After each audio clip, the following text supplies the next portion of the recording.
Beaucoup de fans de One Piece ont découvert l'œuvre grâce à l'anime, parce que ça passait à la télé par exemple, ou parce qu'ils voulaient tout simplement commencer dans ce format-là. Bonjour d'ailleurs. J'en perds ma politesse, je dis plus bonjour maintenant avant les vidéos. Bref, aujourd'hui nouvel épisode sur les faits inutiles. Cette fois, on va parler de l'anime et des épisodes de One Piece. Vous allez apprendre plein de choses, intéressantes ou non. Pour cette vidéo, objectif 5000 pouces bleus. Je trouve que vous êtes trop à l'aise là, vous arrivez, vous posez vos chaussures sales sur le canapé là, vous lancez la vidéo et vous avez pas encore mis de pouce bleu. Je suis à 2 doigts de mal le prendre, hein. Mais vous avez de la chance, je suis de bonne humeur, donc ça va. Mettez le pouce bleu. Et également, beaucoup de personnes qui regardent mes vidéos ne sont pas abonnées. Alors pour ne pas manquer votre dose de contenu original sur One Piece chaque semaine, n'hésite pas à t'abonner. Allez, sans plus attendre, on peut commencer. Trafalgar Law apparaît dans le premier épisode. Enfin, pas vraiment lui. Mais c'est plutôt sa voix qu'on peut entendre. En effet, un pirate appelé Pirate A dans les crédits a été doublé par Hiroshi Kamiya, le comédien de doublage qui prête sa voix à Trafalgar Law. On rappelle que la première apparition de Trafalgar Law date du 8 mars 2009, soit un peu moins de 10 ans après le premier épisode. Vous le connaissez tous, ce To Be Continued pour annoncer la fin d'un épisode. Et il a jamais changé jusqu'à encore aujourd'hui. Mais pour le tout premier et second épisode, il était pas comme ça. C'était aussi écrit à suivre, mais en japonais. Pour en rester à ces écrans de fin, il y en a aussi eu des spéciaux. Toujours le To Be Continued, mais avec des effets. Par exemple, celui-là pour l'épisode 10, un Bernard l'ermite qui tombe et qui fait un effet d'onde dans l'eau. Celui-là pour l'épisode 431 avec un bisou de Bon-Clé. Ou encore celui-ci à la fin de l'épisode 702, le fond devient blanc en lien avec la maladie du saturnisme pendant le passé de l'eau. Combien coûte la production d'un épisode de One Piece? Selon un article datant de 2019, et selon les chiffres communiqués par Anime News Network, la Toei Animation aurait un budget de 10 750 000 yens par épisode de One Piece. À savoir que ce montant peut varier. Mais en euros, ça équivaut à 84 000 € par épisode. Dans l'anime, Luffy, Zoro, Nami et Usopp se rendent sur une île où ils vont rencontrer Gaimon. Il faut savoir que dans le manga, Usopp n'est pas présent. Tout simplement car dans l'anime, l'arc Psy-Rub se passe avant l'apparition de Gaimon. Et dans le manga, ça se passe après. Ainsi, en réalité, il n'y a que Luffy et Nami qui l'ont rencontré car Zoro dormait pendant tout ce temps et Usopp n'était pas encore apparu dans l'histoire. Dans l'épisode 48, on peut voir Nami essayer des vêtements. Les vêtements qu'elle essaye semblent être un foreshadowing sur des personnages qui arriveront plus tard. Cette première tenue qui ressemble à la tenue de Nico Robin à Alabasta et cette seconde tenue qui ressemble à Boa Hancock avec le serpent au cou notamment. Pour Robin, ça semble cohérent, mais pour Hancock, c'est possiblement une coïncidence sachant qu'elle apparaît dans le manga en 2008 alors que cet épisode est sorti en 2000. Dans l'épisode 51, on peut voir Usopp et Nami soutenir Sanji dans un concours de cuisine. On entend Usopp appeler Sanji en faisant un jeu de mots avec son nom. Comme San de Sanji ça veut dire 3, il remplace le 3 par 1 et 2, ce qui donne Ichiji, Niji, Sanji.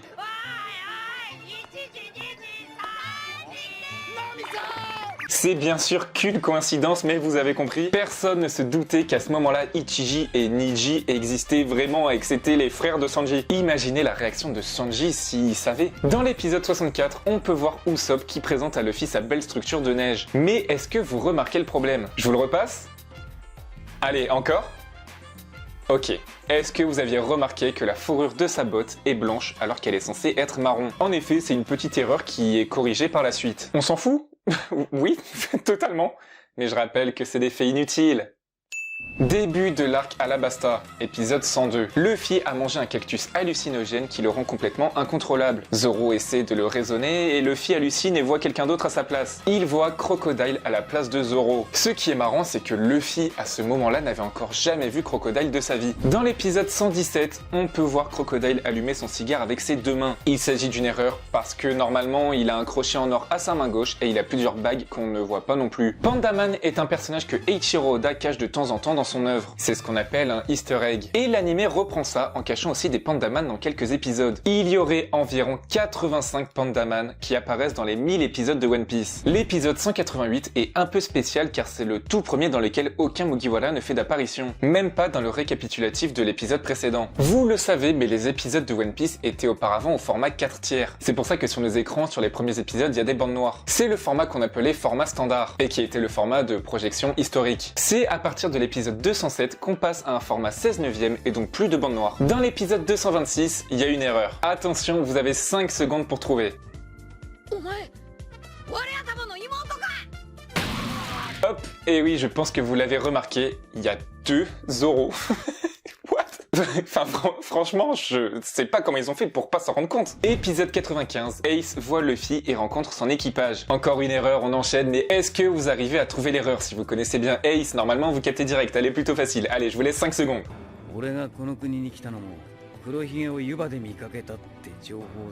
Et oui, on peut voir sur le chapeau d'Ace que les deux visages sont souriants, alors que normalement il y a un visage souriant et un visage triste. Pendant l'Arc Enies Lobby, on peut voir la marine essayer de contacter Spandam. Ce qui est intriguant, c'est qu'ils ont un escargophone ressemblant à celui qu'utilisait Mr. Tree. De plus, on y voit son nom inscrit sur l'escargophone. On sait pas exactement pourquoi, mais c'est une référence à Galdino. Également, dans cet épisode, on peut y voir une attaque que Luffy avait utilisée contre la cire de Mr. Tree. Dans l'épisode 291, qui est un épisode filler, on peut voir Baggy s'allier à Galdino, aka Mr. Tree. C'est marrant parce que c'est vraiment ce qui va arriver plus tard. Baggy va s'allier à Galdino et ça se passe à l'arc Impel Down. Il y a un épisode de l'arc Thriller Bark qui a été animé mais qui a ensuite été censuré. En effet, il y a eu des coups de poignard pendant le combat Sanji contre Absalom et malheureusement ça rappelait le massacre d'Akihabara qui était tout récent lors de la sortie de l'épisode. Un homme qui a poignardé 12 personnes, tuant 4 d'entre elles. Ainsi, on peut retrouver cet épisode sans censure dans le DVD original, mais sinon il est introuvable et sa version officielle est celle qui a été censurée. Vous connaissez les color spreads, dessins d'Oda qu'on peut retrouver avant certains chapitres. En gros, ces color spreads servent de page de couverture d'un chapitre. Mais il faut savoir que certains color spreads ont été repris dans des openings. Par exemple, ce color spread du chapitre 186 dans l'opening Crazy Rainbow, celui du chapitre 612 qu'on peut voir dans l'opening Hands Up, ou encore celui du chapitre 147 visible dans l'opening Believe. Sur Amazon Lily, lieu n'acceptant que les femmes, il est évident que Pandaman ne peut pas faire d'apparition étant donné que c'est un homme. Mais c'est pas un problème. Pendant cet arc, on peut voir apparaître Panda Woman qui est un easter egg similaire mais de sexe féminin. Dans l'épisode 461, on peut voir Ace qui rencontre Shanks. Et hop, surprise comme par magie, Shanks a récupéré son bras. Voilà, une petite erreur de l'animé. Vous voyez l'équipage des faux Mugiwara? Il faut savoir que les comédiens de doublage se sont fait un petit plaisir. En effet, le faux Luffy est doublé par le seiyuu de Sanji, la fausse Nami est doublée par la voix originale de Chopper, le faux Usopp est doublé par le seiyuu de Franky, le faux Franky est doublé par celui de Brook, le faux Sanji par celui de Zoro, le faux Zoro par celui d'Usopp, la fausse Robin par la seiyuu de Nami et enfin le faux Chopper par la seiyuu de Luffy. Sanji n'arrive pas à s'empêcher de saigner du nez lorsqu'il voit de jolies femmes. Et à un moment on le voit avec plein de photos autour de lui de Nami et de Robin. Chopper explique que c'est une réhabilitation pour qu'il puisse se contenir. Et parmi ces photos, on peut aussi voir une photo de Kokoro, la sirène qu'il trouve plutôt repoussante physiquement. Il existe un épisode spécial où on voit les Mugiwara et d'autres personnages de One Piece jouer au foot. C'est juste un petit court-métrage de 5 minutes. Il y a un commentateur et il faut savoir que celui qui fait la voix de ce commentateur n'est autre que Eiichiro Oda, l'auteur de One Piece. Les eye catchers sont des petites séquences au milieu des épisodes pour attirer l'œil avant et après une publicité. Dans One Piece, ils sont vraiment emblématiques et on arrive à les reconnaître juste avec la musique. Par exemple, hop, épisode 139. Sans l'image, vous savez évidemment que le personnage associé à ce